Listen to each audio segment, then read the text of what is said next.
Hey, guys, and welcome to Tech It Simple. In this tutorial, we're going to show you how to change your Facebook Messenger language. Initially, open the Messenger app on your desktop.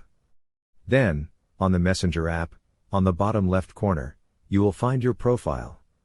Click on it and the pop-up will open showing Preferences. Then hit on Preferences. Scrolling down, you will find many options such as Active Status, Notifications, Appearance, and Language, and many others.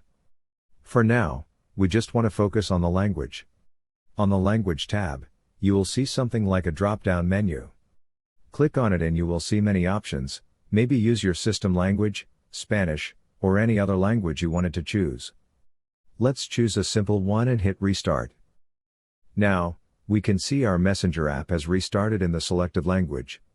You can look at it by just clicking on your profile settings and preferences. You can see here that everything has been changed. If you again want to change to English, retrace your steps again and just select English and hit Restart. Well, guys, that is how you change your Facebook Messenger language.